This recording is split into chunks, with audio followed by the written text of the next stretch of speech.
to Chok at the moment. Second from Bryant. I think this is the shot.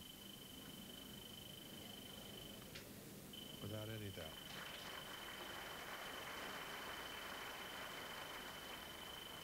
David Bryant then, lying one. The second. Tighter line here.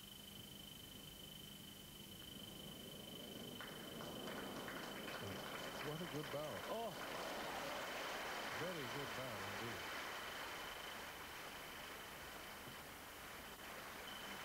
And that switched the pressure right back to Brown. Got to be a good shot here to change this difficult position for him. Well, as we've said so many times, you see, Graham, in this particular game, Chok was playing so well on the short length yesterday, wasn't he? Right. In the semi-final. He's forced Brown to change his hand. Using weight. I think he'll break. No, he's got it. He's got it. What a very good bowl. What a very good bowl. Tremendous.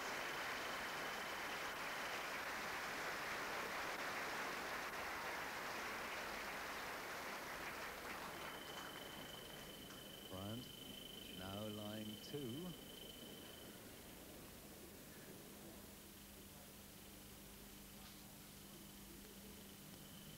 I don't think he'll get back at that weight. No.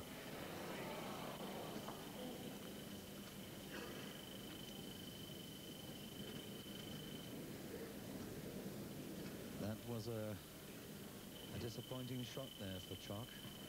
I think that was a very important one, wasn't it? Very. It's interesting, Adam Bryant, having owned 7 sets of bowls, doesn't own this set he's playing with. He's borrowed them because he says they keep the line better on this carpet. He wants the best back here. And trace the jet push shot. He's got it.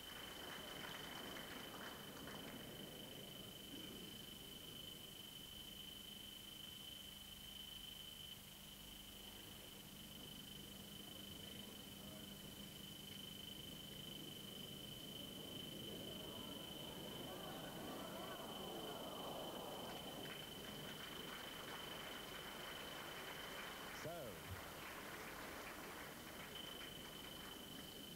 David Bryant wins the 17th. 2 shots and 19-13 the score. 2 points then required by David Bryant for this 21 shots up Embassy World Championship Indoor Final. David Bryant has won the last 2 ends, 2 shots on each occasion. Delivers the first bowl. Not quite up.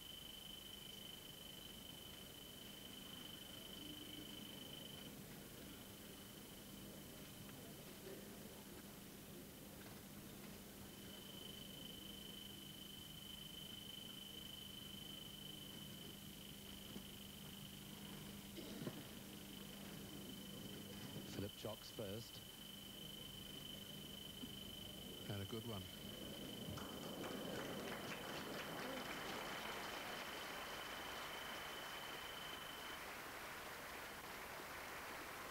This is his second delivery.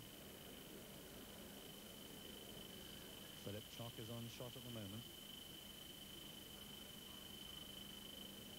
I think Bryant's a bit heavy here. Won't get back in time.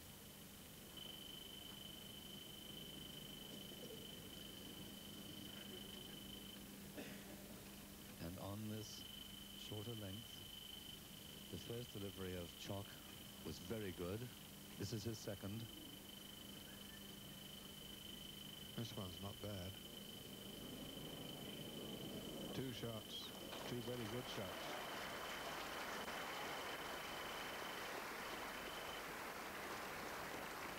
He's still keeping the pressure on Mr. Bryant, isn't he? Certainly is. David Bryant's third delivery. He's got a very good bowl here. Very good bowl here. Look at that. What about that?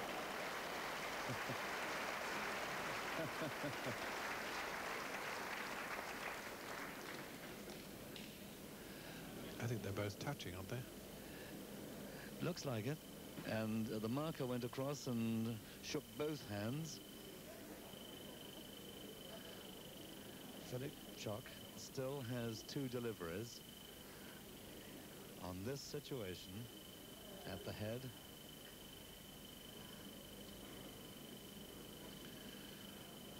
A superb shot by Chok, followed by an equally superb shot by David Bryant.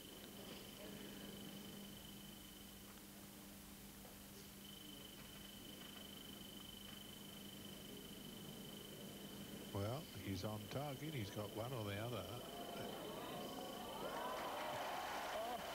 What a great shot. Absolutely remarkable. He just eased David Bryant's red bowl away from the jack, and he's now lying to. David Bryant, last delivery of the 18th end. And forced onto the backhand by Chok's superb delivery. He's using weight.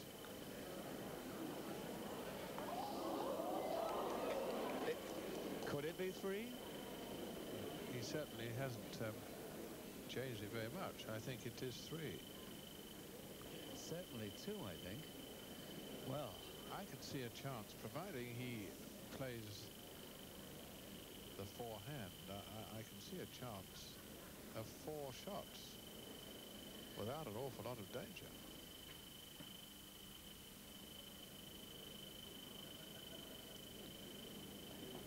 Too wide to come back. He saw the shot, he went for it.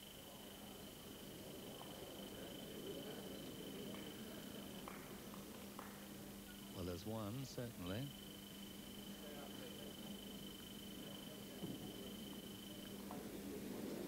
And it's 2. 2 to Chok. So, Hong Kong bowler comes back yet again, and the score is 19-15. And once again, the tactics have changed. Another long delivery of the jack. Yes, one wonders if he's wise. He bowls so well on this 30-yard delivery. Just a question of whether he can adjust before Bryant.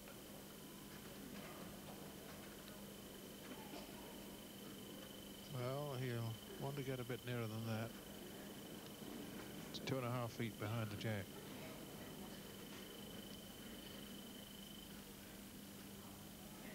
That's the first of the 19th. Here's a good one coming in. This'll do for starters.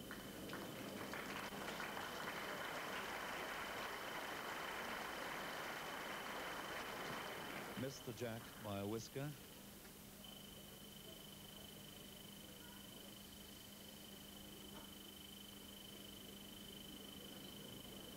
Not enough green, not enough weight. Won't like that one.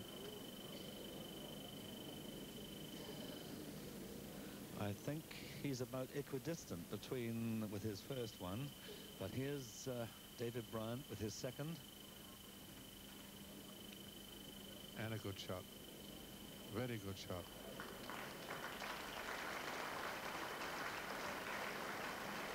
This could easily be the last end, Alan. With this position, it's got to be a very good bowl from this young gentleman from Hong Kong to change the position.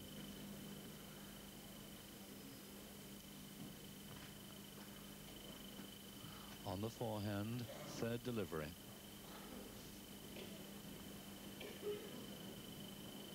Well, he's not a mile away. He's got a very good bowl here. Good try, very good try, but it doesn't help him much. Wasn't it good? David Bryant at the head, studying the situation. There is the situation. He's lying 1, possibly 2.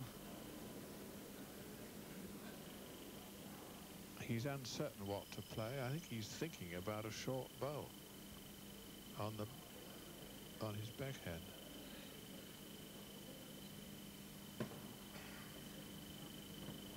No, he's still coming up to the head.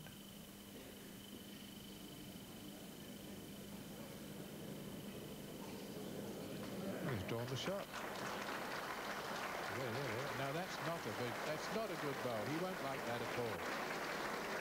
In fact, he held his head as he saw where it finished. For very good reason, because that has allowed Chok to get the shot. He's left the door open. In fact, he's opened the door for him.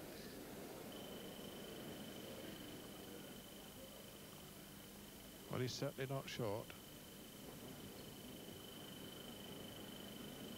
I don't think he'll get back in time. No, he won't. The game's all over. There it is. David Bryant. Clevedon, Avon, England is capped by Philip Chok. A great final. David Bryant went ahead 15-3. A younger man from Hong Kong fought back from 15-3 to 15-13. And then it was 21-15 for David Bryant. David Bryant taking the long walk past his fellow competitors from Australia, Ireland, Canada, Scotland, Wales, United States and New Zealand comes up to receive congratulations from Provost Tom Clark of Monklands and the trophy from the marketing director of WD&HO Wheels, Mr. Brian Cloak. David Bryant, champion in 1979 and champion again in 1980.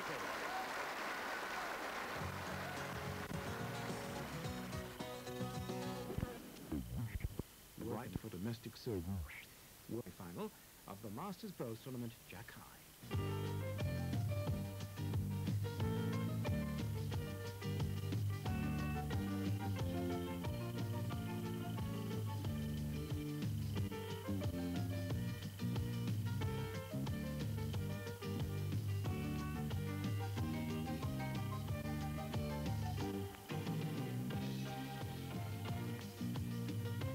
The most famous name in the sport of bowls, with a shot that has become equally famous, the David Bryant.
好笑啊咧！你講咩嘢點？咁都咁好笑啦，4套發財劇肯定令你笑到唔停得口咧。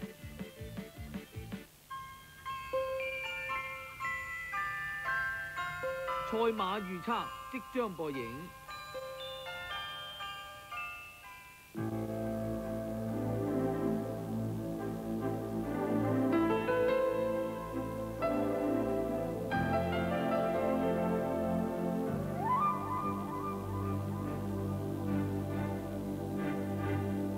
順口典雅，馥郁芳香，閃耀光華，金花 XO， 魅力凝聚，誰可抗拒？珍寶優質嘅標記，珍寶冷氣機設備齊全，動力特強，製冷能力高，送風角度140度，令室內冷氣更均勻，設計特別寧靜。珍寶冷氣。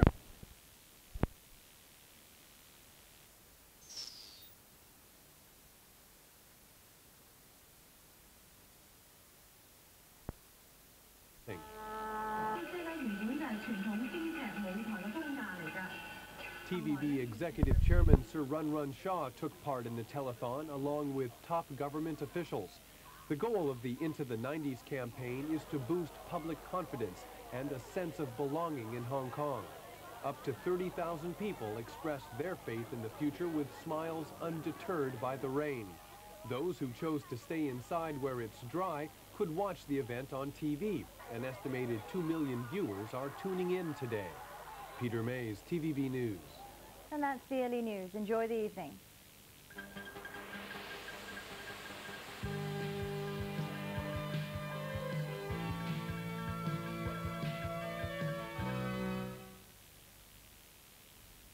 Stay tuned now for NFL Game of the Week.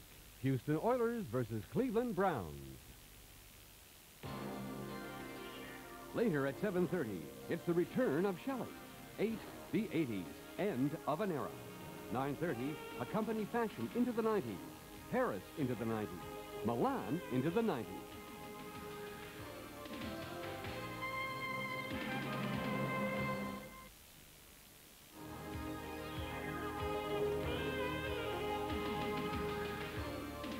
We are the Pearl.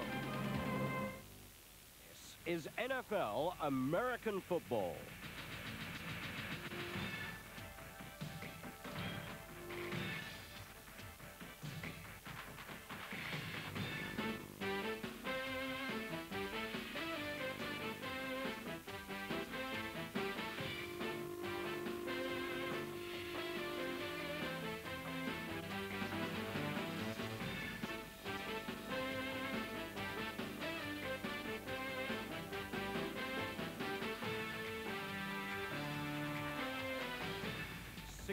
Weeks, and the AFC Central Championship comes down to this.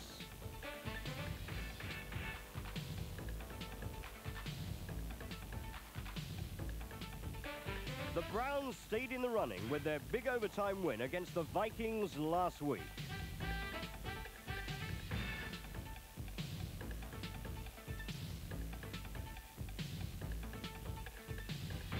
While Warren Moon and the Oilers must throw off the memory of their annihilation at the hands of the Bengals.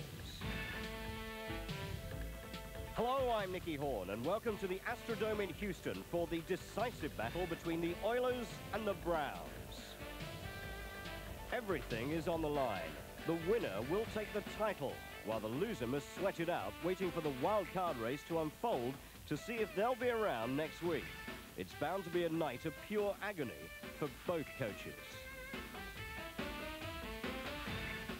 As we pick up the action, Cleveland have pushed downfield on their first drive and opened the scoring with a 32-yard field goal from Matt Barr. So now let's join our ESPN commentators, former Redskin quarterback Joe Theismann and Mike Patrick.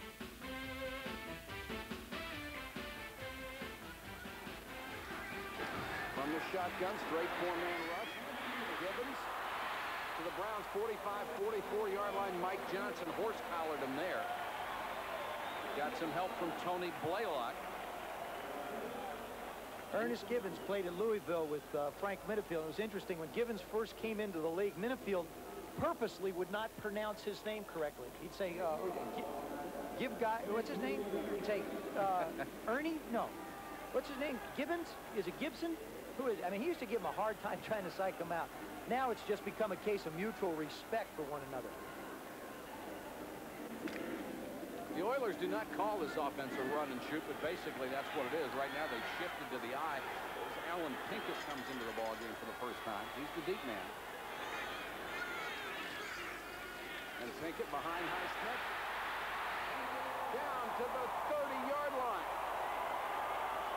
Van Waiters had to make the tackle, but a sprint of 15 yards for Alan Pinkett out of Notre Dame.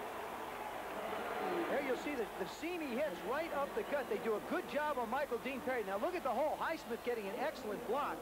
But Steinkuhler, the right tackle, and Bruce Matthews, the right guard, they give him an absolute crater to run through. And of course, Alan Pinkett, not the biggest of guys. He doesn't need much of a hole. Out of Sterling, Virginia, and the University of Notre Dame. They call these guys the Bruise brothers. The Oilers with an impressive drive inside the Cleveland 30. Moon again with good time, throws incomplete, slightly behind his receiver at the 15-yard line. Givens couldn't get the hand on it as Mark Harper was with him again. Yeah, but what you saw right then is you saw Warren Moon throw passes before. Now you're going to see him take it up a notch and gun it. He knows how close the coverage is. He just flat rifles this thing. And what happens so often when you try and put a little bit more mustard on a ball, you lose the rhythm and you wind up yanking it back low left inside, which happened on that one. Browns have only allowed 3 long drives of 80 yards or more this year. This one started at the 15.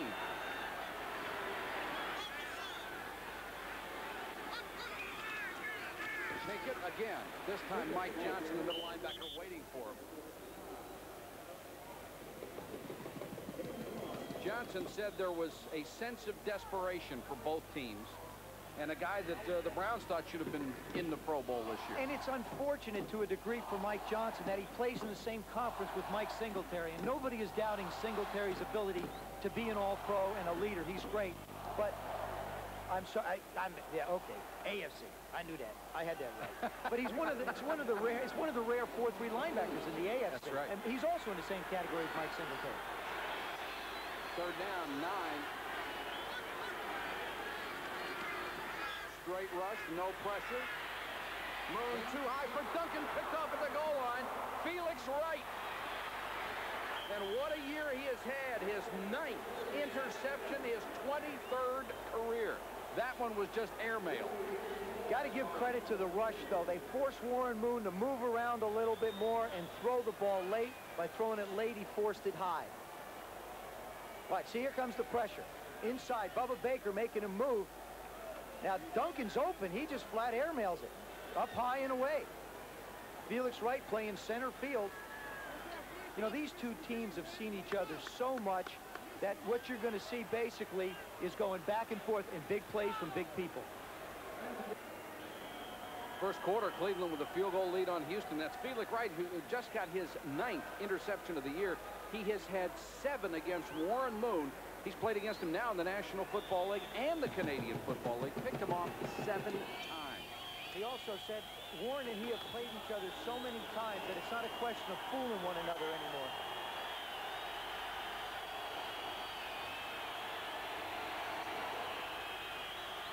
Mack and Metcalf. Metcalf in for the first time in the Browns backfield.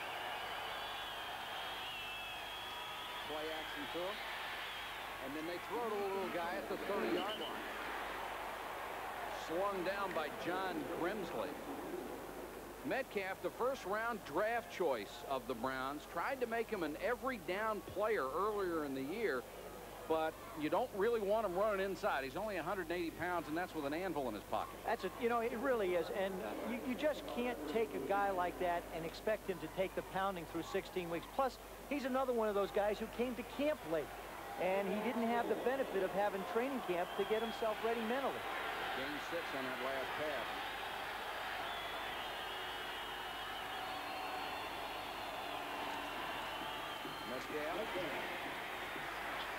Takes it out to about the 32. They'll be a couple yards shy of the first down. Grimsley again on the tackle, who came into the game leading this club in stops as an inside linebacker. You know, Mike, the Cleveland offense is basically a second-generation Lindy Infante offense. When Bud Carson took over, he did not want to make a lot of changes. Brought Mark Trestman in to handle the offense, but they're handling really what Lindy Infante did.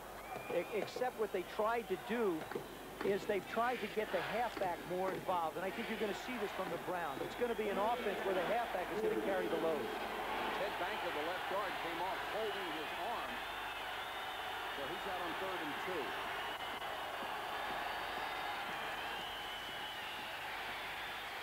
Throws our sidearms at the Metcalf, first down and more. This is where he's the most dangerous. Metcalf still on his feet. Touchdown. 68 yards. But I'll tell you what, it really looked like he stepped out of bounds in front of the Cleveland bench. Boy, did it look like he was out of bounds. Well, he skirts along that sideline, and you just can't tell because he's got his shoes spatted, slides down the sideline. We'll just have to take a look-see. It looked like the referee who might have made the call was knocked over during the play. Bernie coming down low to Eric Metcalf. Out of the backfield. Now he starts. Here's the move on Kenny Johnson. There's the old foot up and around the outside. Now here he comes down the sidelines. Look how close he gets. Look at that. The toes out of bounds. Tell you, now the side judge is right there. Yep. I mean, he's in position. He sees. Now here. Now he makes his move. Then the back judge gets run over. And Matt Barr on for the point after. Got it. A 68-yard game breaker for Eric Metcalf. 3:04 to go first quarter. Well, that touchdown from Metcalf ended the scoring in the first quarter, but the rookie had to leave the game late in the period with a sore toe. So far, Houston have been unable to get going on offense, and as we rejoin, the Browns are in possession once again with a 1st and 10 at their own 45. Browns have dominated since the Oilers had an interception overturned by a penalty. Redden into Houston territory to the 47-yard line. 2nd and 2 in Oiler territory. Redden. 1st down. What you're starting to see is you're starting to see a commitment by the Oilers to bring more and more people closer to the line of scrimmage. I wouldn't be surprised in the next series or two where you're going to see a play action pass on 1st or 2nd down, and they're going to try and get the ball to their home run hitter Webster Slaughter. Well, they marked the ball only at the 44-yard line, so they will have to measure for the 1st down. They'll bring the chains in from the near side.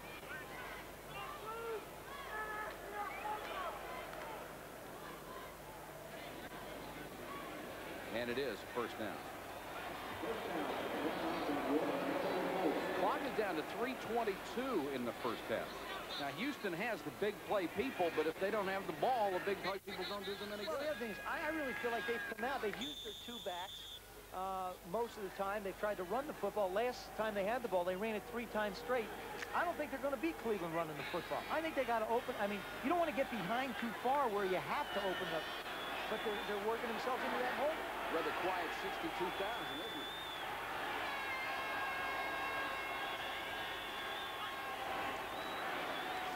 Mack. We can hear the pads crack. He's down to the 42-yard line. Al Smith made the tackle. See, they're putting a patch on the tire. Put a little patch on the tire. So easy to get turf toe. What happens a lot of times is you wind up getting either kicked or hit. Now, it's almost like a little bone bruise. And what happens when you get it bruised is they cut out the center so that there's no pressure on it from your shoe. And so it relieves the pressure, and then you work yourself back in and get the blood flowing through, and then it'll be sore tomorrow, but you don't worry about that. 2nd and 7.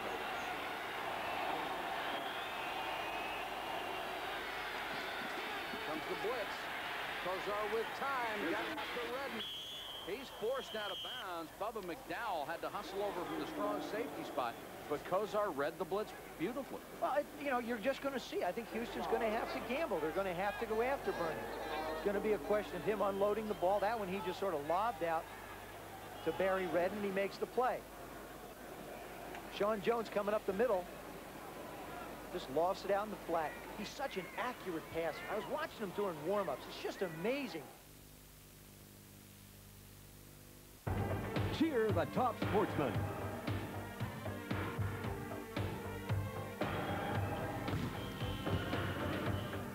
Applaud the gracious winners. And the winner is...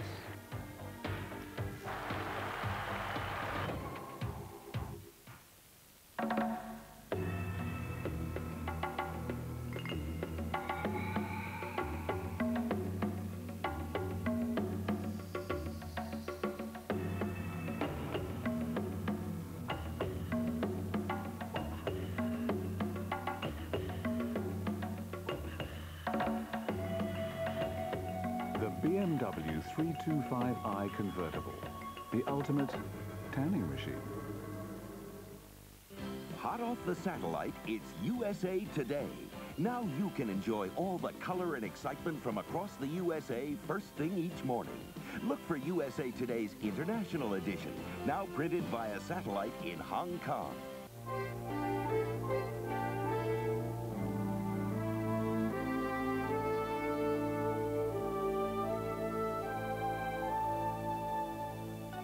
For lunch or dinner, elegant dining is always available at the San Francisco Steakhouse. Loving your children is not